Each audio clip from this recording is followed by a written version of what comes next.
신약 성경 빌립보서 2장입니다. 신약 320면이 되겠습니다. 신약 성경 빌립보서 2장 찾으신 줄 알고 2장 5절 말씀입니다. 너희 안에 이 마음을 품으라. 곧 그리스도 예수의 마음이니 그는 근본 하나님의 본체시나 하나님과 동등됨을 취할 것으로 여기지 아니하시고 오히려 자기를 비어 종의 형체를 가져 사람들과 같이 되었고 사람의 모양으로 나타나셨으며 자기를 낮추시고 죽기까지 복종하셨으니 곧 십자가에 죽으심이라. 이러므로 하나님이 그를 지극히 높여 모든 이름 위에 뛰어난 이름을 주사 하늘에 있는 자들과 땅에 있는 자들과 땅 아래에 있는 자들로 모든 무릎을 예수의 이름에 꿇게 하시고 모든 입으로 예수 그리스도를 주라 시인하여 하나님 아버지께 영광을 돌리게 하셨느니라. 아멘. 오늘 빌립보서 2장 5절 말씀부터 11절 말씀까지를 참고해서 예수의 마음이란 제목으로 함께 말씀의 은혜를 나누고자 합니다. 우리는 예수 그리스도의 제자들입니다. 그렇기 때문에 우리는 그 무엇보다도 예수 그리스도를 배우고 또 예수 그리스도의 행하신 일을 따르고 또 예수 그리스도를 믿는 것이야말로 우리들의 바람이요 또 하나님의 바람이요 교회의 바람인 것입니다. 오늘 본문에서 가르치는 예수 그리스도의 마음이란 과연 어떤 마음인가를 우리는 살펴보면서 예수 그리스도의 마음을 품는 성도가 되고자 합니다. 저는 어떤 크리스찬 TV에서 설교하는 목사님의 말씀을 들으면서 굉장히 생소하고 낯설었지만은 그 말이 맞다 하는 이런 생각이 들었습니다. 여러분, 하나님이 여러분을 똑같이 사랑하신다는 착각을 하지 마시길 바랍니다. 이래요. 그래서 하나님은 사랑하시기 때문에 다 사랑하는데 저 목사님이 왜 이렇게 말씀하실까? 그렇다면 하나님께서는 나를 간절히 찾는 자가 나를 만날 것이요 나를 사랑하는 자가 나의 사랑을 입을 것이며 이런 말씀이 기록되지 않았을 것이라고 그래요. 그러면서 하나님 앞에 더 간절히 기도하는 사람, 더 헌신하는 사람, 더 주를 깊이 사랑하는 사람, 더 하나님과 가까이 가는 사람, 그 사람을 하나님은 더욱 관심 깊게 사랑하지 않을 수가 없을 것이다. 이런 말씀을 할 때 그 말씀을 듣고 보니 그것도 굉장히 일리가 있구나. 노아도 당대의 의인이라고 그랬고 또 욥도 연단은 수많은 말할 수 없이 겪었지만은 욥에게 하나님은 말씀하셨지요. 그와 같이 순전하고 정직하고 악에서 떠난 자가 세상에는 없느니라. 그래 놓으시고 그를 믿기 때문에 그에게 더 정금같이 나오게 하기 위하여서 단련을 시키는 장면을 우리는 성경에서 보게 됩니다. 오늘 예수 그리스도의 마음에 대해서 성경 본문 읽은 말씀 가운데 첫째, 겸손한 마음을 가져야 된다는 것입니다. 우리는 대형 사고가 일어날 때마다 사람같이 무능할 수가 있을까? 물론 우리가 숨을 쉬고 육체를 가지고 움직이는 동물 또한 마찬가지입니다. 정말 생명체를 가졌다고 하는 그러한 그 어떤 동물에 가까운 그러한 그 생명체를 가진 것만큼 허망하고 허무한 존재가 이 땅에 또 있을 것인가? 꼼짝없이 여러분, 한 생명이 천하보다 귀한데 천하라고 하는 그 숫자의 개념도 갖다가 우리가 붙일 수 없는 몇백 명도 순식간에 사라지는 것이, 그래서 성경은 말씀하시기를 너희는 안개와 같고 또 이슬과 같다. 이슬은 풀잎에서 떨어지면 그걸로 생명이 끝입니다. 안개는 거쳐버리면은 그걸로 생명이 끝입니다. 그와 같이 우리의 그 말할 수 없는 그 나약한 모습을 성경은 말씀하고 있습니다. 그런데 오늘 겸손한 그리스도의 마음을 우리가 배우고자 해서 빌립보서 2장 7절부터 8절에 보니까 오히려 자기를 비어, 여기서 오히려라고 하는 말은 예수님은 이렇게 하지 않아도 되신 분인데 하나님의 아들로서 군림하셔도 되고 하나님이시기 때문에 그런 얼마든지 영생하시고 영원한, 아무리 우리가 그 영화에서 그런 장면을 가끔 봅니다. 뭐 이렇게 좀 장난 삼아서 하는 영화 같지만 아무리 총을 쏴도 안 죽고 아무리 칼로 찔러도 안 죽고 또 저희가 살아가지고 서갖고 있고, 예수 그리스도야말로 영원한 생명이시기 때문에 그가 그와 같은 어려움을 겪지 않으셔도 됩니다. 그런데 그런 것은 다 고사하고 오히려 자기를 비어 종의 형체를 가져 사람들과 같이 되었고 사람의 모양으로 나타나셨음에 자기를 낮추시고 죽기까지 복종하셨으니 곧 십자가에 죽으심이라. 여기서 십자가에 죽으심이라고 하는 말은 그 당시 로마에서 가장 극형자를 죽이는 장면이 십자가에 매어 달려 죽이는 것입니다. 그렇기 때문에 얼마나 악형을 받았길래 예수께서 십자가에 매어 달려 죽였겠느냐 이 말입니다. 그러니까 자기를 낮추시고 죽음을 갖되 하나님이 어디로 끌고 가든 그가 끌려가서 복종을 하시는데 십자가에 죽으십니다. 이와 같이 자기 자신의 모든 것을 비워버리고 종의 형체를 가져서 그러한 겸손한 마음의 자세를 보였다는 것입니다. 성경은 또한 하나님이 택하신 거룩하고 사랑하신 자의 특징은 그가 무엇으로 알 수 있느냐 하면은 겸손한 모습으로 알 수 있답니다.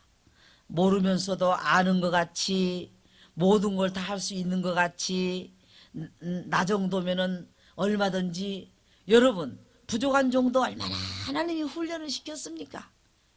이번에 저는 지역적인 얘기지만은 유성에 가서 전국 지역의 대표들을 뭐 280명이나 앉혀놓고 제가 어느 지역의 목사님 나오셔서 기도하시겠습니다. 또 어느 목사님 나오셔서 하시겠습니다.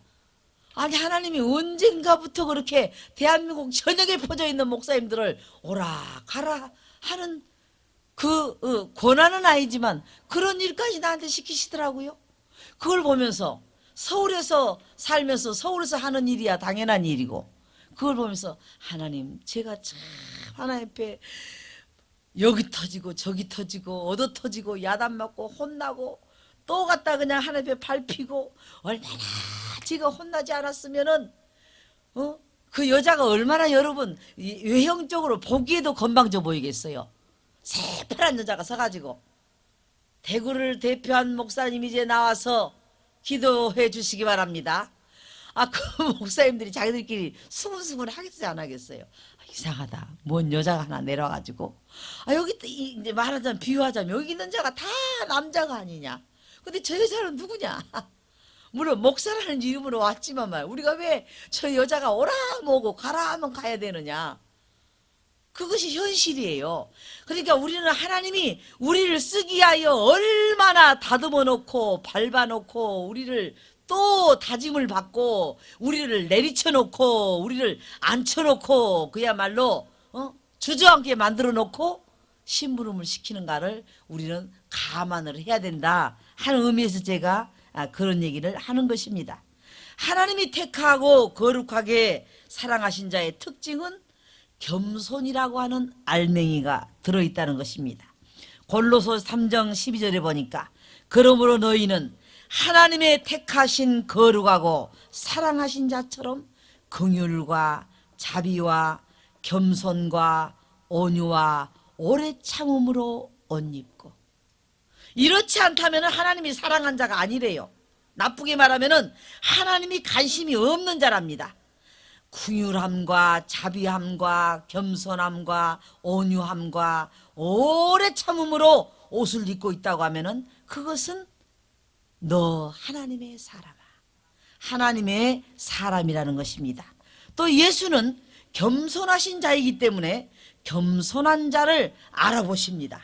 겸손한 자가 겸손한 자를 알아봅니다. 그래서 그 겸손한 자를 찾아서 은혜를 주시는데, 베드로전서 5장 5절에 젊은 자들아 이와 같이 장로들에게 순복하고, 여기서 성경에서 장로라고 하는 것은 목사나 장로나 이 원로들을 지금 말하는 겁니다. 여러분, 성경을 어떤 그 명칭만을 말하는 것이 아니라 이 어느 모임에 가면은 어른들, 이 저 지기적으로 아주 윗사람들, 늙은이들, 그런 장로들에게 순복하고 다 서로 겸손으로 허리를 동이라.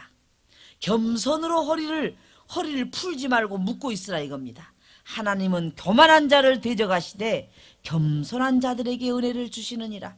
그러므로 하나님의 능하신 손 아래서 겸손하라. 하나님의 능하신 손 아래서 겸손하라.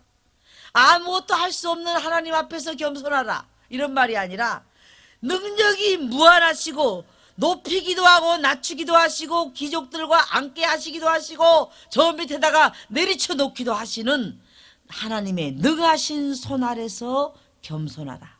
때가 되면 너희를 높이시리라. 겸손은 존귀의 앞작이라고 성경은 또한 말씀합니다. 잠언 15장 33절에 여호와를 경외하는 것은 지혜의 훈계라. 겸손은 존귀의 앞잡이니라. 우리가 존귀하게 되는 방법이 어디가 있을까요? 겸손하다면 하나님이 우리를 존귀하게 만들어 주신다는 것입니다. 또 잠언 22장 4절에도 겸손과 여호와를 경외함의 보응은, 여기서 보응이라고 하니까 저 사람은 보응을 받았어, 굉장히 안 좋은 뜻 같은데, 여기서 말하고자 하는 보응은 그런 뜻이 아닙니다. 겸손함과 여호와를 경외함의 보답은, 하나님이 어떤 것으로 보답을 하느냐 하면은 재물과 영광과 생명으로 보답을 하신답니다. 또 예수의 마음은 에베소 4장 2절에 모든 겸손과 온유로 하고 오래 참음으로 사랑 가운데 서로 용납하고, 욥기 22장 29절에도 내가 낮춤을 받았거든 높아지리라고 말하라. 하나님은 겸손한 자를 구원하시느니라. 또 잠언 15장 33절에도 여호와를 경외하는 것은 지혜의 훈계라. 겸손은 존귀의 앞잡이니라. 그냥 겸손해서 저 같은 것이 어떻게 그런 일을 하느냐고요. 너무 과한 거 아닙니까? 그거 좀 너무 그것은 좀 제가 죄송스러운 마음으로 느껴지는데요. 그럴 때 하나님은 여호와를 경외하는 자에게는 지혜의 훈계라. 겸손은 존귀의 앞잡이니라. 시편 149편 4절에도 여호와께서는 자기 백성을 기뻐하시며 겸손한 자를 구원으로 아름답게 하심이로다.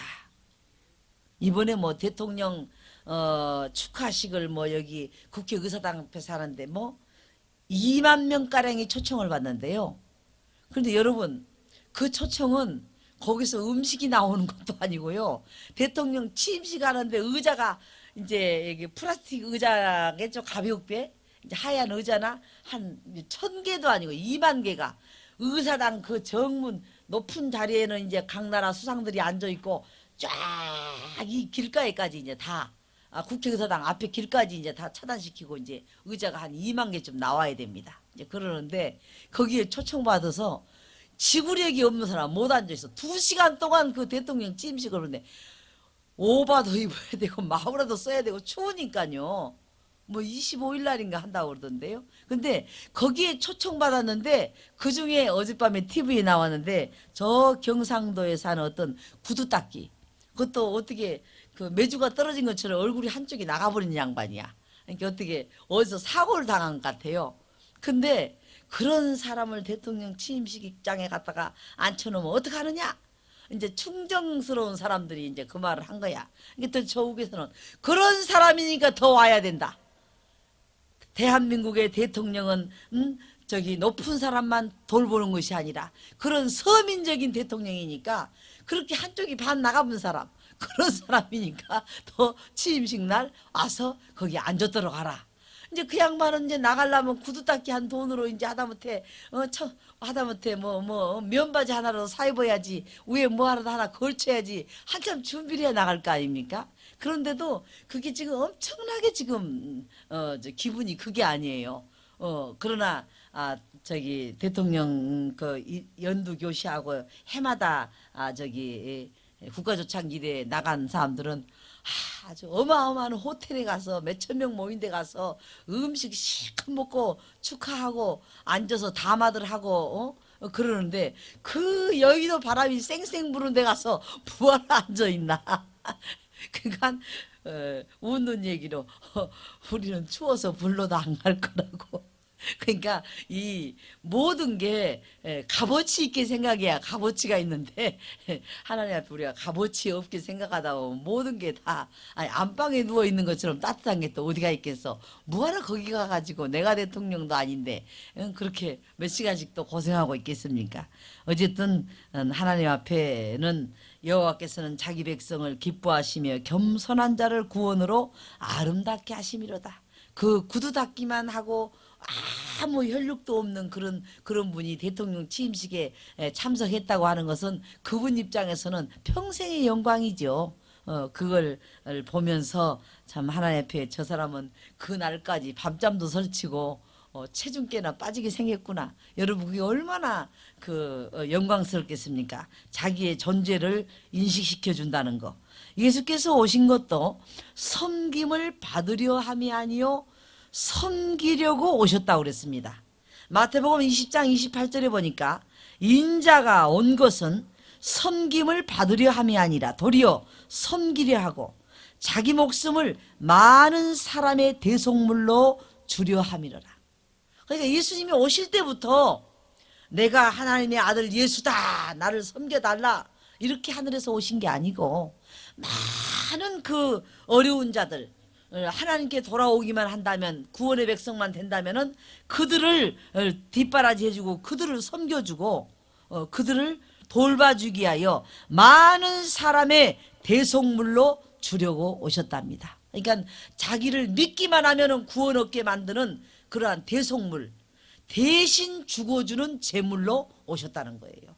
그러니까 예수 그리스도는 그와 같은 모습으로 오셨는데 우리는 하나님 앞에 우리가 자칫하면은 어떤 우리의 그 모습이 조금 축복받으면은 나는 이런 사람이다 해가지고 예수님의 그 의도와 예수님의 그 신앙의 자세와는 상관도 없이 우리가 하나님 앞에 복되지 못한 그런 모습을 많이 가질 수가 있지요.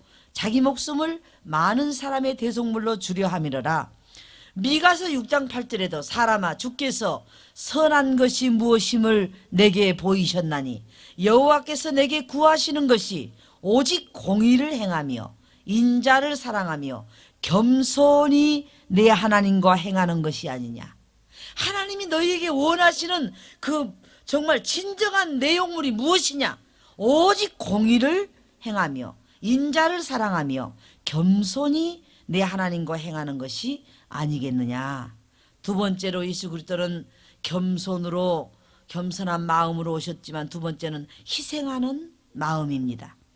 예수 그리스도 그분은 부유하신 자로서 부유하신 자라는 그 부유가 어느 정도입니까? 하늘을 두루마기 삼고 바다를 먹물 삼아도 하나님의 사랑을 다 기록할 수 없다고 했는데 그 아버지의 아들 아닙니까? 그 아버지의 아들이시기 때문에 얼마나 대단한 고난으로 이 땅에 오셨습니까? 그분은 부유하신 자로서 가난하게 되심은 우리를 부유하게 하려고 그 어마어마한 하나님의 아들이 우리 발을 씻어주고 우리 손을 씻어주고 우리의 심부름을 해주고 그러니 우리는 그냥 몸둘 바를 모르겠는 거예요. 아니 예수님 저 하늘 보호자의 높고 높은 데 계신 하나님의 아들이 아니십니까? 그런데 내가 이 땅에 온 것은 너희를 다 손도 씻어주고 발도 씻어주고 너희의 죄를 다 대속해주고 또 네 대신해서 내가 죽으려고 왔다. 이런 큰 정말 희생이 어디가 있겠습니까? 그는 부유한 자로서 가난하게 되심은 우리를 부욕해 하려 하십니다. 고린도전서 8장 9절에도 그런즉 너희 자유함이 약한 자들에게 거치는 것이 되지 않도록 조심하라. 너희가 하나님 앞에 자유를 얻었다 해서 자유롭지 못한 자들에게 거치는 것이 되지 않도록 조심하라. 정말 하나님 때문에 우리가 단련을 받고 있는 자들이 있지요. 하나님 때문에 연단을 받고 있는 자들이 있지요. 하나님 때문에 또 많은 어려움을 겪는 자들이 있지요. 그런 자들에게 거치는 것이 되지 않도록 조심하라. 주님은 언제든지 자신을 기쁘게 한 일이 없으십니다. 그래, 내가 하나님의 아들이니까 너희가 나를 좀 기쁘게 해봐라, 이렇게 해본 일이 없습니다. 로마서 15장 3절에 그리스도께서는 자기를 기쁘게 하지 아니하셨나니 기록된 바 주를 비방하는 비방이 내게 미쳤나이다 함과 같으니라. 그러니까 하나님이 어디가 있냐고 하던 그 비방이 이제는 그 아들 예수한테 비방을 하는 거예요. 뭐 저 사람이 하나님의 아들이라고?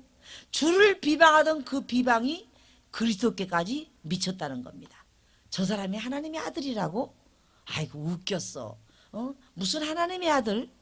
그러니까는 그분은 자기를 기쁘게 하기 위하여 이 땅에 오신 게 아니라는 것입니다. 주를 비방하는 비방이 내게 미쳤나이다 함과 같으니라. 또 주께서는 온 것은 자기의 목숨을 많은 사람들의 대속물로 주려고 오셨다고 했습니다. 마태복음 20장 28절에 보니까 인자가 온 것은 섬김을 받으려 함이 아니요. 여기서 인자라고 하는 말도 사람의 용어를 쓰고 있습니다. 나 예수라는 이 사나이, 예수라는 이 사람이 온 것은 많은 사람을 인하여 내가 내 몸을 죄값으로 내어주려고 왔다. 하나님의 아들인 내가 온 것은 이렇게 말하고 있지 않습니다. 그러니까는 그렇게 값어치를 높여버리면은 이 사람들이 감당을 못해요. 그러니까는 예수 그리스도는 자기를 틈만 나면 땅에다가 내려놓습니다. 사람이요, 너무 선물이 커버리면 그건 뇌물이 됩니다. 너무 선물이 커도요 사람이 부담을 갖습니다.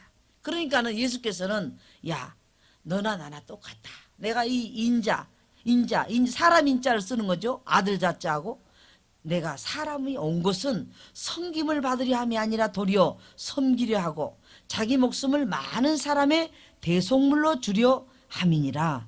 예수님은 십자가에서도 부끄러움을 참으시고 하나님의 우편에 계셨던 사실을 히브리서 12장 2절에 믿음의 주요 또 온전케 하시는 이인 예수를 바라보자.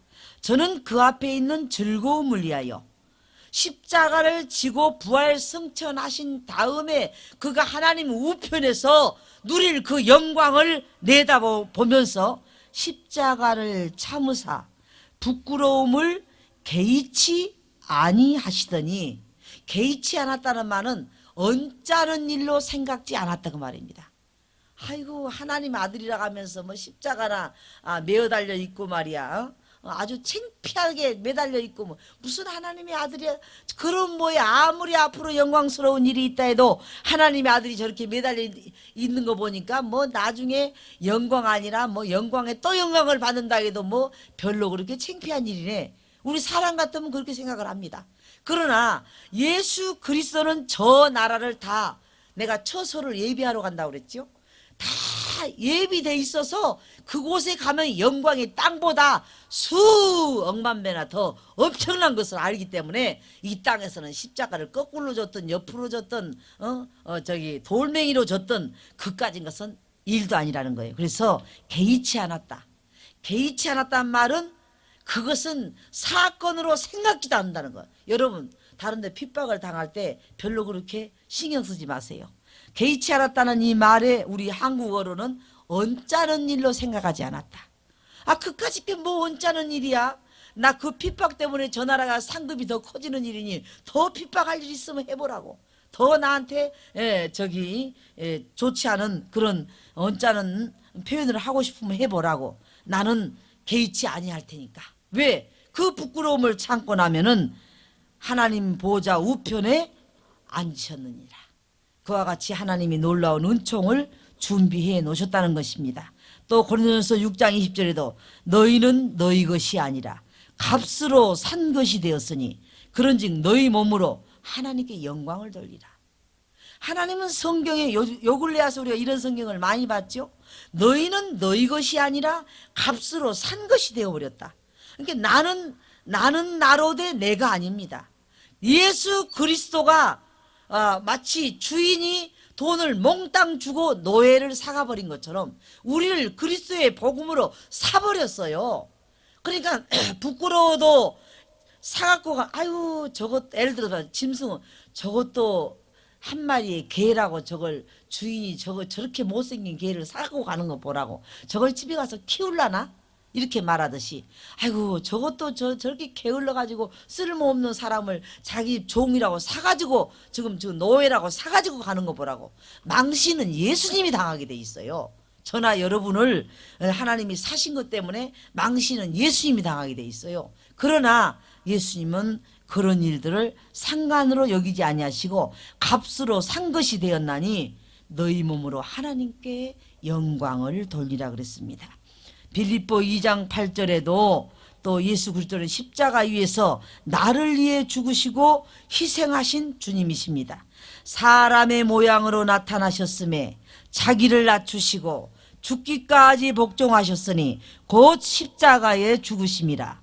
십자가의 죽으심이 가장 예수님은 말하자면 우리가 승기의 신분 또 비하의 신분 그럽니다.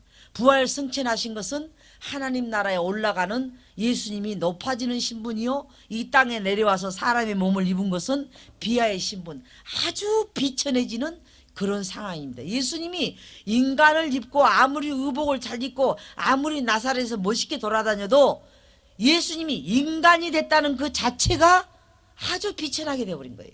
비하의 신분입니다. 인간이 우리가 얼마나 변화무쌍합니까? 하나님이 사람이 돼버린 거예요. 하나님이 만들어 놓은 피조물이 돼버린 거예요. 지금 창조자 하나님이 당신이 만들었던 하나의 인간의 창조자가 피조물의 모습이 돼버린 거예요. 그러니 얼마나 예수님이 낮아져 버렸습니까? 그래서 요한복음 12장 24절에는 하늘의 밀이 땅에 떨어져 썩지 아니하면 하늘 그대로 있거니와 썩으면 많은 열매를 맺느니라. 그러니까 당신이 썩어서라도 많은 백성을 구원하시겠답니다. 당신이 썩어져서 그러한 그 신분이 되더라도 많은 사람을 아버지 앞에 구원을 시켜놓겠다는 것입니다. 세 번째로 예수의 마음은 순종하는 마음이었습니다. 예수는 아버지의 말씀을 쫓아서 자기의 목숨을 버렸습니다. 요한복음 10장 17절부터 18절에 보니까 아버지께서 나를 사랑하시는 것은 내가 다시 목숨을 얻기 위하여 목숨을 버리노라. 이게 무슨 말입니까? 다시 부활승천하기 위하여서 자기 목숨을 버린다는 겁니다. 이를 내게서 빼앗을 자가 있는 것이 아니라 누가 내 목숨을 뺏어갈 권한을 가지고 있는 자가 이 땅에 있는 것이 아니라 내가 스스로 내 목숨을 버리노라. 그런 거 보면은 사람이 지구촌에 있는 모든 사람이 예수를 깔아뭉긴다고 해서 예수가 죽는 게 아니에요. 안 죽습니다. 하나님이십니다. 그런데도 예수님은 내가 스스로 버리노라. 나는 버릴 권세도 있고 다시 얻을 권세도 있으니 이 계명은 내 아버지께서 받았노라 하시니라. 너는 네 생명을 다시 갖고 그대로 부활승천할 수도 있고 너는 네가 알아서 네 생명을 버릴 수도 있다. 그 권세를 아버지께서 받았답니다.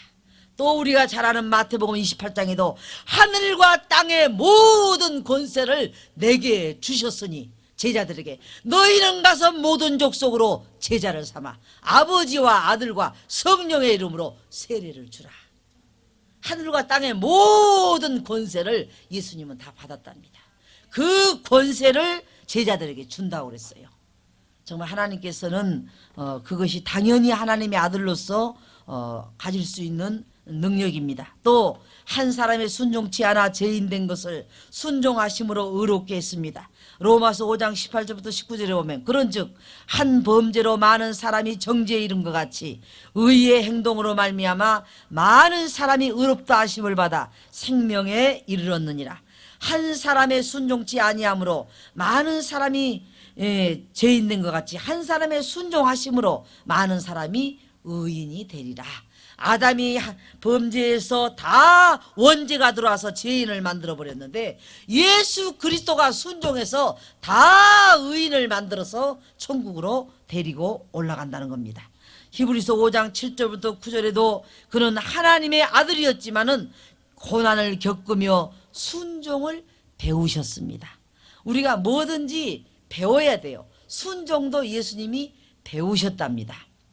그는 육체에 계실 때에 예수께서 육체를 입고 계실 때에 자기를 죽음에서 능히 구원하실 이에게 심한 통곡과 눈물로 간구와 소원을 올렸고 그의 경외하심을 인하여 들으심을 얻었느니라. 그가 아들이시라도 받으신 고난으로 순종하는 모든 자에게 영원한 구원의 근원이 되시고 육체에 계실 때 예수님이 심한 통곡을 올렸습니다. 눈물로 간구를 드렸습니다. 소원을 올렸습니다. 하나님 나의 이 모든 잔을 내게서 쓴 잔을 옮겨갈 수는 없습니까?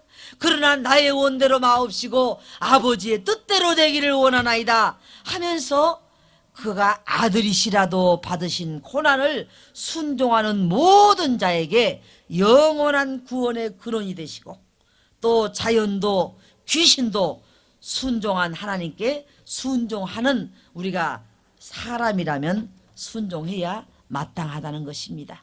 마태복음 8장 26절부터 27절 보니까 예수께서 이르시되 어찌하여 무서워하느냐 믿음이 적은 자들아 하시고 일어나사 바람과 바다를 꾸짖으신데 아주 잔잔하게 되거늘 그 사람들이 기이 여겨 가로되 이 어떠한 사람이기에 바람과 바다도 순종하는고 하더라.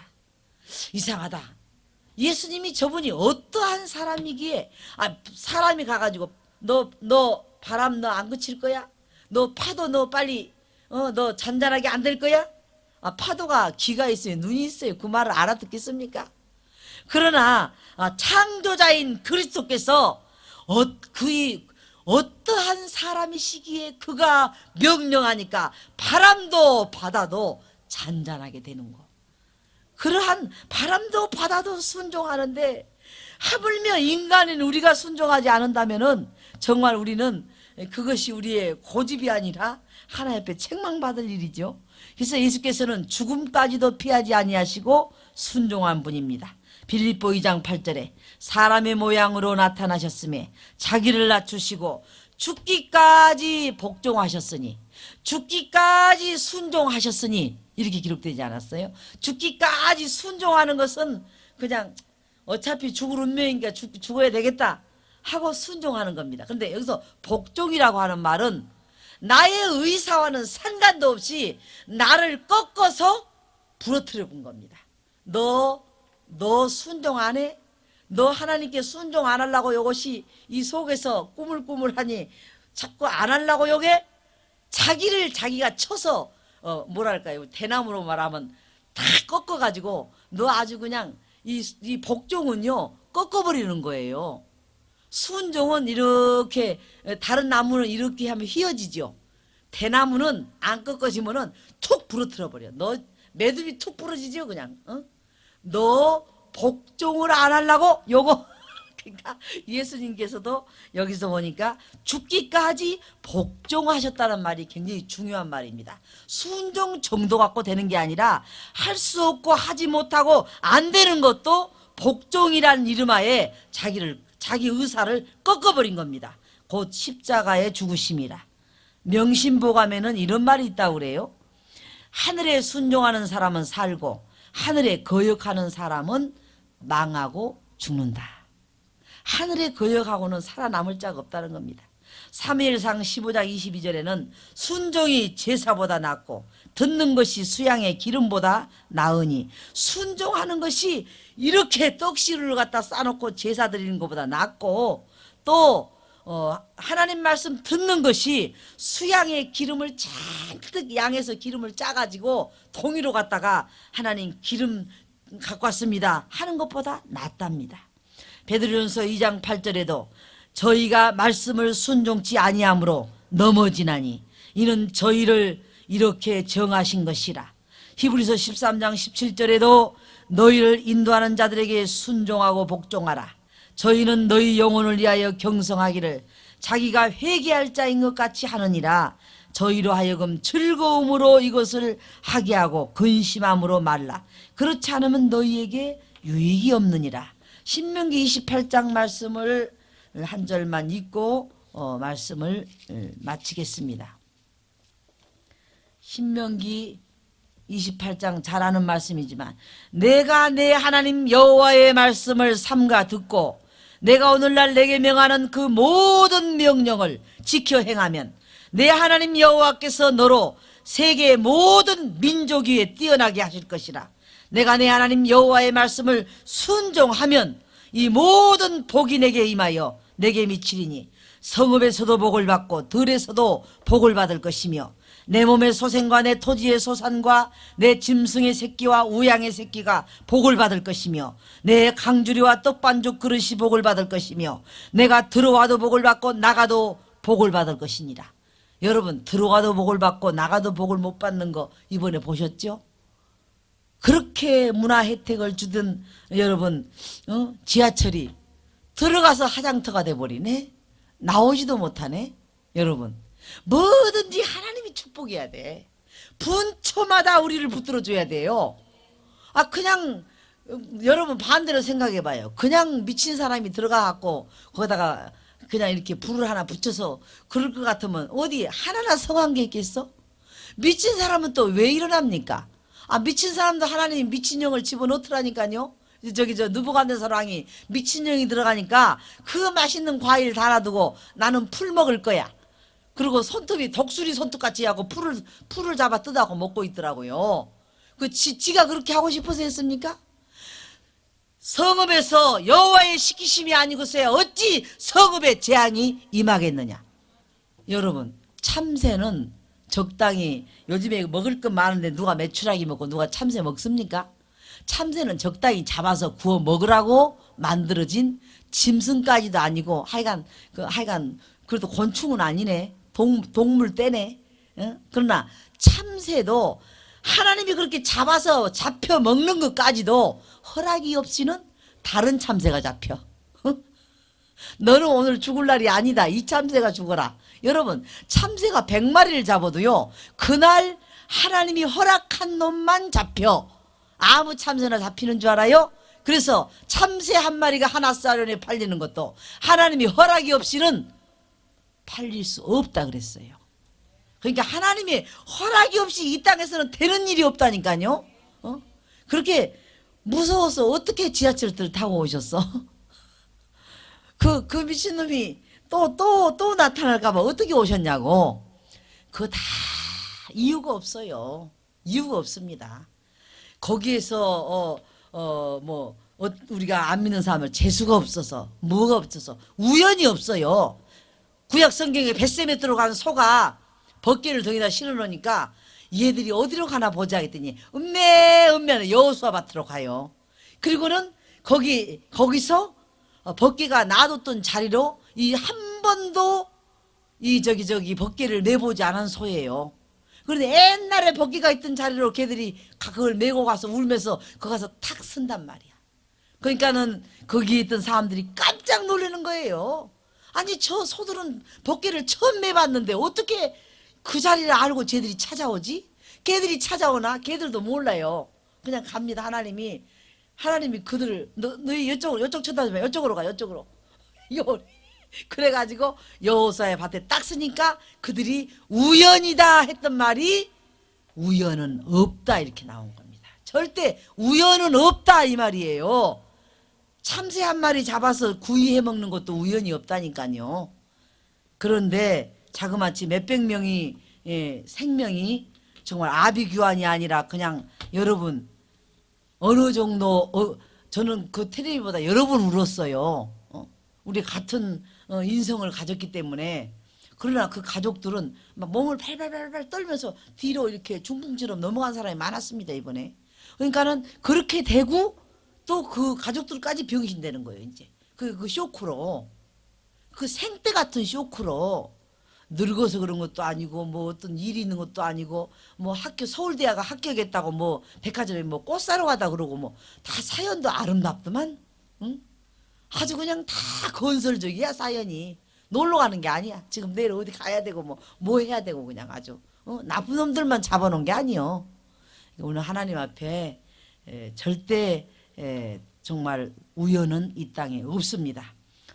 여호와의 시키심이 아니고서는 성읍의 재앙이 임하지를 않습니다.